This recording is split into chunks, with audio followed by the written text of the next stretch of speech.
Sometimes it's hard. You see, I'm an Arkansas Razorback fan. I have been all of my life.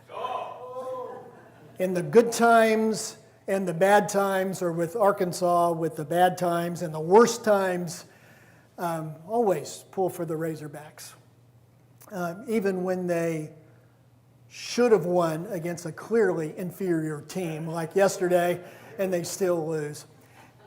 Diehard fan. Actually, I'm not a diehard fan. There's three kinds of fans. The first is a casual fan. This is the person that acts like a fan sometimes, but they're not really fans. This is the person that shows up at the Super Bowl party and asks, who's playing? You know, they kind of act like a fan, but not really a fan. And then there's dedicated fans.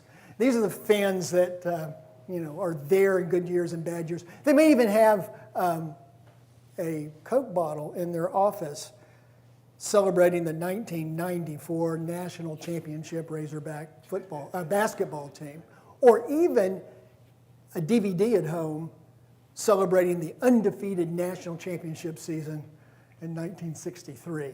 That's a dedicated fan. I've got to reach way back to get something like that to celebrate. But I'm not a diehard fan. These people are crazy. These are the folks that take their shirt off in sub-freezing weather and paint themselves and all that. Lynn's got a cousin who is a diehard Dallas fan. He named his middle daughter Dallas. And he took off work early on in the afternoon on Friday, drove to Dallas on a weekend to attend Tom Landry's funeral, the former coach of the Cowboys. Diehard fans they're crazy. Put the fanatic into fan, right? Well, fandom is not exactly cheap. I know a lot of you, come in your Cowboys or Steelers or jerseys, and I know how much those cost. A game jersey for the Razorbacks costs $140 on Fantastics. That's why I don't have one. So it's not like there's no cost to being a fan, but once the game is over, the TV's off, your life goes back to normal, and there's not a lot involved in being a fan. And the reason I bring all of that up is because a lot of Christians are more fans than they are followers. We show up for the big game on Sunday, we clap and we cheer and mean it. We really do love Jesus while we're at church. But when the lights go off and the projector grows dim, we kind of go back to our regular lives and are not really transformed by it. That being a follower of Jesus is much more costly and takes a lot more out of us. Jesus doesn't call us to be fans. He calls us to be followers.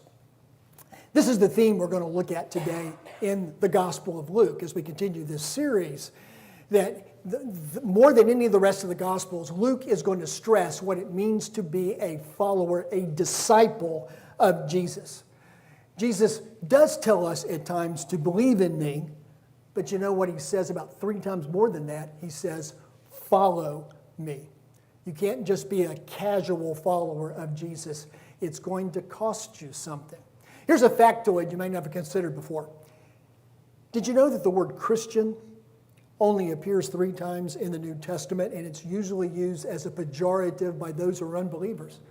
The disciples were first called Christians at Antioch. Now, over and over again in the New Testament, we're called disciples or followers, but Christians appears when the church is starting to get pushback in Antioch. And then the next time, it's when Herod Agrippa tells Paul, do you think in such a short time you can persuade me to be a Christian? Almost certainly he's using that term in the derogatory. And then finally, in the sense of persecution, however, if you suffer as a Christian, you suffer because the world is pushing back against your faith. Only 3 times in the New Testament are we called Christians, but more and more obvious and numerous are the times that we're told to be followers of Christ, disciples of Christ. There are some people in the world today that no longer use the name Christian. They think Christian has become a pejorative. It's connected to a political idea rather than a spiritual one. And so when they refer to themselves, they refer to themselves as Christ followers, which is literally what the word disciple means. And Luke is going to stress that more than the rest of the Gospels. And he's going to do it sometimes with something of an edge on it. For example, the calling of Matthew. In Matthew's Gospel, Jesus calls Matthew, "Follow me." And Matthew got up and followed. Luke says pretty much the exact same thing, but adds a little something. "Follow me," said Jesus to him. And Levi, he calls him Levi, Matthew Levi, his name, left everything and followed. You see the addition there. In Matthew's version, he just followed Jesus.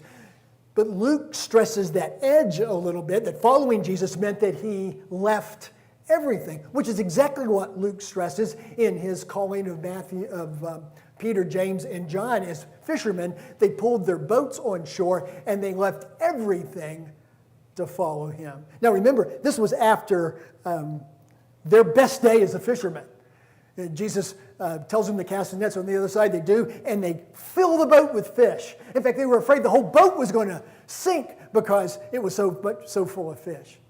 And then they pulled it to the shore and left it. They were as rich as they were ever going to be as fishermen. They left that on the shore in order to follow something. That's Luke's edge. That's Luke stressing that if you're going to follow Jesus, it's going to cost you something. And that same thing is stressed when we get to the story of what we sometimes call the good confession. As Peter challenges the disciples, "Who do you say that I am?" And in Luke's account, Peter answered, "God's Messiah." In some translations, the Messiah of God, which I think is more impressive. Not nearly as impressive as Matthew's version. In Matthew's version, the emphasis on, "You are the Christ, the Son of the living God." Remember that story. But then what follows, Jesus begins to tell them what being the Messiah is going to cost them. The Son of Man must suffer many things and be rejected by the elders, the chief priests, and the teachers of the law, and he must be killed and on the third day raised to life. See, all their life, the apostles believed that when the Messiah came, he would defeat the enemies of Israel. He would kick out the Romans. He would restore the kingdom of David and the empire of Solomon. But now Jesus indicates that being the Messiah is going to cost him everything. That this Messiahship is not exactly what they bargained for and not exactly what they wanted. They had gone all in on the idea that Jesus was the Messiah, as Peter just confessed. But what it was going to mean was something far different than they had thought all of their lives. It was going to cost the Messiah something, but it was also going to cost them something. Then Jesus said to all of them, "Whoever wants to be my disciple must deny themselves, take up their cross daily." Luke adds the daily part there, "and follow me." So, what does following the Messiah mean? It means you deny yourself and you take up your cross daily. Now, understand that to the apostles and anyone in their time, taking up your cross did not mean bearing your burden. That's the way we use it. "Oh, that's just my cross to bear." That's what Lynn says anytime. Somebody says, "Oh, is he your husband?" That's just, our awful burden that we have to bear. That's not what Jesus meant, and that's not what the apostles heard. When somebody picked up a cross in the New Testament era, they were about to die. And so when Jesus says you've got to pick up your cross daily and follow me, that following, that being disciple was something that cost them something every day. And so then in verse 24, "Whoever wants to save their life will lose it, but whoever loses their life for me will save it." That emphasis on what following Jesus, what discipleship meant. It was not simply a intellectual affirmation that I believe he is the Messiah. It's that I'm stepping in his footprints to follow after him, and this is going to cost me something. Jesus says in chapter 14, verse 26, and how's this for an edge put on discipleship? "If anyone comes to me and does not hate father and mother, wife and children, brothers and sisters, yes, even their own life, such a person cannot be my disciple." That discipleship costs, and one of the things it costs is hating your family. Well, on some days that comes more easily than it does others. But the idea, we sort of equate Matthew's sort of softer version, and this is what Luke means. He just is using a metaphor to stress the point that Matthew says, anybody that loves father, mother, son, or daughter more than me is not worthy of me. But here, Luke puts that edge on it that understand it's going to cost you something. Jesus himself will later explain, I didn't come to bring peace on the world, not in this instance, because sometimes a person's enemies are going to be in their own family. There are going to be times when one person in a family is going to become a follower of Jesus, but no one else in the family does. And now, all of a sudden, the one that is your enemy is the one closest to you. That puts an edge on following Jesus. The next verse, whoever does not carry their cross and follow me cannot be my disciple. Now, the first time he said that, he says it to the apostles. If you're going to be my apostle, you got to deny yourself. You got to carry your cross daily. But this time he says it to the general crowd. Anyone who would follow him has got to follow him by taking up their cross, dying to self, or else we cannot be disciples of him. And then Jesus drives that point home in Luke's telling with two parables that are unique to Luke. He says one parable is about building. Suppose one of you wants to build a tower. When you first sit down and estimate the cost to see if you have enough money to complete it, for if you lay the foundation and are not able to finish it, everyone sees it will ridicule you, saying this person began to build and wasn't able to finish. The time to do a cost estimate of a building project is not in the middle of the project. You've got to count the cost up front. And it doesn't matter whether you're building a tower or a house or a bathroom complex. If you can't finish it, then there's no point starting it. The point building is completing it. So Jesus says, if you're going to be my disciple, you need to know what it's going to cost you up front and make sure you're willing to pay that cost. And then he tells us another parable driving home the same point. Suppose a king is about to go to war against another king. When he first sit down and consider whether he is able with 10,000 men to oppose the one coming against him with 20,000? If he is not able, he will send a delegation while the other is still a long way off and will ask for the terms of peace. Yeah, before you start a war, you got to know whether you can finish it. Before you begin hostilities, you need to know whether you think you can win it. You know the definition of a moderate terrorist, right? That's one that's run out of ammunition. You don't want to run out of ammunition in the middle of a fight. So you've got to decide whether you're willing to complete the fight, not just start it. So Jesus says you need to know whether you're willing to pay the price of discipleship before you start this walk. You can't put your hand to the plow and look back. So he concludes in verse 33, in the same way, those of you who do not give up everything cannot be my disciples. The life of discipleship is a life of rigorously following Jesus. And there's going to be times, now granted, following Jesus is not costing you a lot right now. That's the whole point of the assembly, to surround ourselves for this hour of time with people that share our faith, where we can proclaim our faith in Jesus through song and focus on the Father at the throne as we go to him in prayer, and do that with people and share the communion experience of the cross, all that with people that agree with us. And that prepares us to go out into the world where there's going to be pushback at times. And we're going to have to follow Jesus despite uncomfortable circumstances and situations. A disciple is not just a learner. A disciple is not just a student. That's sort of the model that we prefer. Have you ever thought, and I probably have because I think I've pointed this out, how much of our time together as a church is spent in being learners? Right? At the center of our worship service is this, we spend 5 minutes on communion, but we spend 25, 30 on the sermon part because we're learning stuff. And then Wednesday night, it's all centered around learning. And in small groups, always at the center of that is learning. And that's good. We need to learn as much about God as we can. But we also need to remember that being a disciple is not just a learner, it's someone who follows, who puts down the books at some point and gets out and puts it into practice. Or to use Francis Chan analogy, that doesn't just call plays, but eventually hikes the ball and gets into the game. I remember Randy Harris talking about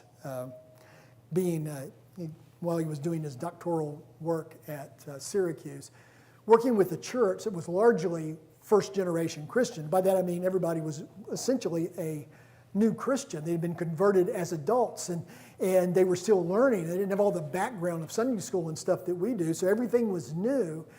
And he said, this was interesting, I think, he said that he had to be careful when he talked about stories like the rich young ruler. Jesus says to the rich young ruler, you've got to give all that you have to the poor and come and follow me. Because he had to soften that a little bit, because if they really got the idea, they were so on fire for living for Jesus, if they got the idea that Jesus really wanted them to give everything away, that's what they would do. You know, I've never felt pressure to tone down when teaching on the rich young ruler. I never felt the need to tone it down when I was applying it to my own self, right? We need a little more of a push to realize that there's something that discipleship is always costly, and that we must be willing to make those costs. We must pay the price. We must be willing to follow Jesus even when it gets uncomfortable, even when there's pushback, even when the culture around us does not agree with us. Following Jesus. Or when the people that we worship with have a totally different idea of where God is directing us than we are convinced in our own heart. Following Jesus always has a price, always has a cost. The disciple literally is one who followed, and in the first century, that meant literally following. The way that you taught, you didn't have, when we have classes, we sit down and the teacher's up there and he's got PowerPoint and he's giving information, and when we have readings in the textbook, we're used to that kind of learning. That's not the way learning was in the first century. What you did is you followed your master, or you followed your rabbi around in everyday life, and the teaching took place on the way. That's what we see with Jesus, right? The apostles just kind of tagging along, and Jesus will say, do you see this man? And he'll go in and make an application. Or he'll interact with somebody either miraculously in a healing or in a teaching situation, and then he'll turn to his disciples and make the application. There's an old Jewish blessing that says, may you be covered in the dust of your rabbi. And of course what that means is, if you're following behind your rabbi and he's walking along the dusty roads, if you're close to him, he's going to kick up dust. And so may you follow him so closely that you begin to replicate, that you're covered with his dust. And that way you can replicate his life. That's what a disciple meant. It wasn't just somebody that knew the teachings of Rabbi Jesus. It was somebody that began to act like Rabbi Jesus. When Jesus calls us as disciples, he is calling us to a life of following him, and he warns us at the outside, what it's going to mean for me is death, burial, and a resurrection, which we celebrated and participated in this morning in communion. But what it's going to mean to you is laying aside the things that may now be important to you, and try to put more and more into your life the things that are important and the things that I am calling you to do and to be. Several years ago, actually 2011, I think, Kendra Creasy Dean published a book entitled Almost Christian. It was a study of the religious faith and practices of teenagers, of our youth, older Gen X and younger millennials at the time the study was done. And what can our young people tell us about ourselves? And in that study, what she argued was that what sort of sums up the faith of most of our teenagers in the church today is moralistic therapeutic deism. Moralistic, meaning it has to do with being good. Therapeutic means it has to do with feeling good. And deism means it has to do with God. And you put all that together, and she said there's at least 5 things that's characteristic of the faith of our young people today. First of all, they believe that God created the world, that in some sort of active, miraculous way, God was involved, and He still watches over us today. They believe that. They also believe that what God wants of me, what He demands of me, is for me basically just to be a good person. And that if I'm being just a good person, then that is what God requires. And third, He also wants me not just to be a good person, but to be a happy person. He wants me to feel good about myself and feel fulfilled in my life. And then fourth, that God doesn't need to be involved in the details of my everyday life, except when there's some crisis that I need Him to enter into to solve. That God's basic job is removing the things that make my life difficult, and therefore so that I can be happy. And then finally, anyone who is basically a good person, regardless of their religious belief, anybody that is basically a good person is going to go to heaven. Now, that young people won't give you bullet points like that. That's just her summary of what it is that most of our young people exemplify in the things that they believe. And she said the basic reason they believe like that, by the way, that's not historic Christianity, is it? The reason they believe that, the reason they aren't better prepared to integrate a real biblical faith into their lives is because of us. It's because of parents who are more interested in getting them into a good school than into a good faith. It's the fault of youth pastors who basically spend much of their time entertaining because they think that's the way that you get kids to come back, is make sure they have a lot of fun when they come to church. And then third, it's the fault of me. It's the fault of pastors who tend to preach what is easy and what is acceptable to the power structure in the church rather than what is true and what is biblical. Dean says the problem isn't that our teens don't understand our teaching. The problem is they understand it too well. And so this quote from the book, the problem does not seem to be that churches are teaching young people badly, but we are doing an exceedingly good job of teaching what we really believe, namely that Christianity is not a big deal, that God requires little of us, that the church is a helpful social institution filled with nice people. She continues, if the church practices moralistic therapeutic deism, which we talked about before, in the name of Christianity, then getting teenagers to a church more often is not the solution. A more faithful church is the solution. Well, I think that is an allegation and an accusation of the worst kind. One that's probably true. We haven't taught our kids what it means to be disciples because we don't understand it ourselves. We've trained our kids to see faith as something that folds neatly and nicely into their life. Our choices, our priorities don't seem to match what Luke calls discipleship. Jesus says that we need to count the cost of following Him. Precisely because following Him will always have a cost. Are we willing to give up anything and everything that stands in the way of us following Jesus? Are we following Christ so closely that we are covered with the dust of our rabbi? Does our faith reflect, or maybe does what we say about our faith reflect how we really spend our time, our money, our attention, our goals, our priorities? Does our life outside the church reflect the faith that we sing and pray about while we're here? Does the cost of our discipleship so meager that it basically doesn't cost us anything? Jesus doesn't want fans that clap and cheer on the big game on Sunday. He wants disciples that follow in His path and are covered by His dust every day. That is what Luke is stressing in these stories that talk about what it means to be a disciple.